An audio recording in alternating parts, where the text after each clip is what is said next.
हैं मानहानि के अपने जरिए वकील मानहानि के नोटिस बताया जा रहा है कि पीड़ित जाता है थाने में, उसको कहा जाता है कि ये रिपोर्ट है उसकी दर्ज नहीं की जाती कि आपने पैसा क्यों लगाया, जब भारत में ये चीज़ बैन थी तो आप इसके लालच में चक्कर में क्यों आए? देखिए वो आपकी बात सही है, लेकिन पीड़ितों को नहीं पता था। पीड़ितों के सामने इस तरीके से प्रदर्शित किया था कि ये भारत सरकार द्वारा मान्यता प्राप्त है और भारत सरकार के सारे नियम और कानून को फॉलो करती है। पब्लिक को तब पता लगा जब 12 तारीख को जब IPS पंकज यादव जी ने जब इसका पूरा राज खोला कि ये कोई क्रिप्टो फॉरेक्स वगैरह में किसी में काम नहीं करते, कोई ट्रेडिंग नहीं करते हैं, ये सिर्फ मनी रोटेशन करते हैं। ये जो इन्वेस्टर हैं इनको 13 तारीख में प्रेस कॉन्फ्रेंस हुई नवंबर 2025 में, तब जाके पता था, उससे पहले किसी को कुछ नहीं पता था। मनी सर्कुलेशन का जो एक्ट बनता है, जो PMLA होता है, जो ED के पास आप इस प्रकरण को लेकर जाएंगे?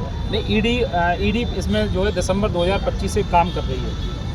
तो फिर जो यहाँ से आपकी प्रक्रिया न्याय की तो कुछ लोगों को पता लगा कि कुछ लोगों के एफिडेविट भी लिए जा रहे हैं, तो कहाँ तक ये आप एक कमेटी गठित करके किस तरीके से, क्या नीचे के पायदान तो वो न्याय पहुँचेगा?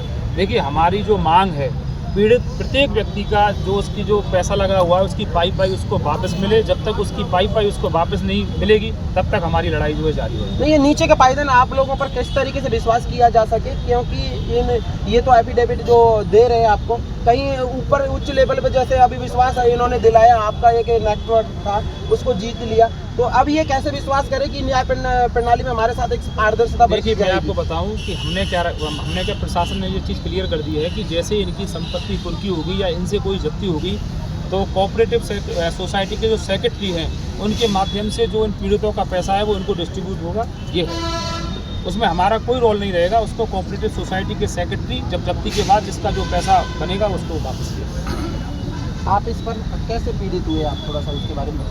मैं एक टाइम पे डेटा एनालिस्ट हुआ करती थी।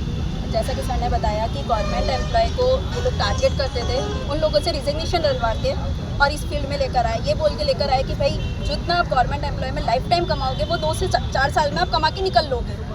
उसके बाद में अगर हम लोग ये सोचते, सबको पता है कि भाई गवर्नमेंट एम्प्लॉय बनने के लिए बहुत सारे स्टेज फेस करने पड़ते हैं, उसके बाद में पोस्टिंग मिलती है, बहुत लेंथी प्रोसेस होता है गवर्नमेंट का। तो अगर गवर्नमेंट एम्प्लॉय ये बिजनेस कर रहा है तो वाई नॉट मी। तो हम लोगों ने मैं ऐड हुई, मुझे बताया गया, मेरा जो टॉप लीडर है वो गवर्नमेंट एम्प्लॉय था और उसने बताया कि भाई जब मैं छोड़ सकता हूँ तो तुम क्यों नहीं इस बिज़नेस में जुड़ सकती हो। 1 साल 1.5 साल पहले मैंने इन्वेस्ट करा था, 10-20 हज़ार रुपये थे। मैं कहा ठीक है, अगर डूब भी जाएंगे तो 10-20 हज़ार में कोई नुकसान नहीं है। मेरे को पता था कि USDT इंडिया में वैलिड नहीं है, उसके बावजूद मैंने उनसे बहुत सारी इंक्वायरी करी तो वो लोग बोलते थे कि इंडिया में लीगल नहीं है, लेकिन इंडियन लोग दुबई में भी तो प्रॉपर्टी लेते हैं, वो USDT में लेते हैं, तो तुम लोग जाओ इंडियन रुपीज़ में हम कन्वर्ट करेंगे, जो कि बाइनेंस ऐप बताया जाता था कि वो लीगल है। अब उसके बाद में सारी चीज़ें मुझे बताई गई, मुझे दिखाते कुछ नहीं थे। जब मैं सामने बहुत ज़्यादा कुरेद के पूछती, बोलते अरे तेरे को नहीं बनाना अमीर तो कोई दिक्कत नहीं। मैं कहा ठीक है कोई दिक्कत नहीं है। ऐसे ही चलता रहा सर, 1.5 साल तक मैं 30,000 के रुपए के ऊपर मैंने लगाया नहीं। उसके बाद ये लोग बहुत ज़्यादा ब्रांडिंग करते थे, एक लग्जरी कार में घूमना और हर एक तबके के लोगों को उठा के ला देते थे हमारे सामने कि जो हमें दिखता था कि यार ये ड्राइवर है तो वो कितना कमा लेगा महीने का, मुश्किल से 50,000, जितनी दिन रात मेहनत करके 50,000 रुपये कमाएगा। अगर वो ही इंसान जो ड्राइवर है वो 2 लाख 3 लाख रुपए महीने का कमा रहा है तो हमारे माइंड में क्या आएगा, सर ये जो आप लालच बोल रहे हैं, लालच नहीं है।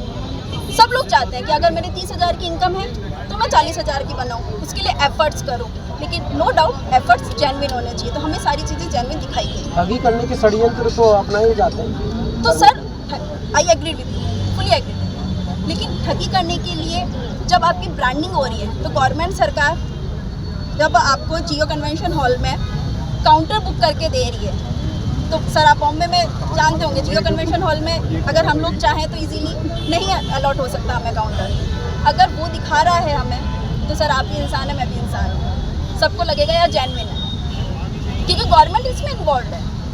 अब आप पीड़ित हो गए तो क्या आने वाले समय में क्या महिलाओं को संदेश देना चाहिए और देश के नागरिक को क्या संदेश देना चाहिए, इस तरीके के फ्रॉड लोगों पर किस तरीके से भरोसा करें और क्या किस तरीके की अवेयरनेस चाहिए? सबसे पहले मैं गवर्नमेंट से एक अपील करना चाहूँगी कि उस जो हमें ब्रांडिंग करवाई जा रही है, ऐसे लोग सक्रिय हैं मार्केट में है सर, आई एग्री, बहुत सारे लोग हैं। जैसे मैं पढ़ी लिखी थी, मैंने सारी इंक्वायरी करी, उन्होंने नहीं बताया, बहुत मेरी बहनें हैं, माताएं हैं जो विधवा हैं और शायद अनपढ़ हैं, उनको कुछ नहीं पता, ना वो टेक्नोलॉजी जानती हैं ना चीज़ें जानती हैं। जो जितने भी डिजिटल प्लेटफॉर्म्स हैं जो ब्रांडिंग हो रही है, यूट्यूब है, इंस्टाग्राम है, जितने भी बड़े बड़े ये हॉल्स वगैरह बुक करके सेमिनार्स कर रहे हैं, तो सरकार निगरानी तो करे ना उसकी।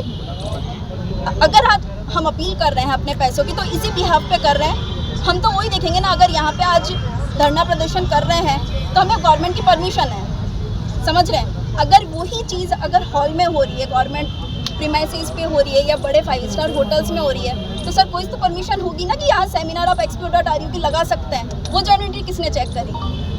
हम लोग तो आम आदमी हैं, हमें तो नहीं पता। लेकिन अगर 10 गाड़ियाँ 9900 की एक बहुत बड़े रिसोर्ट में बुक हो रही हैं, 100 गाड़ियाँ खड़ी हैं, तो हम क्या सोचेंगे सर?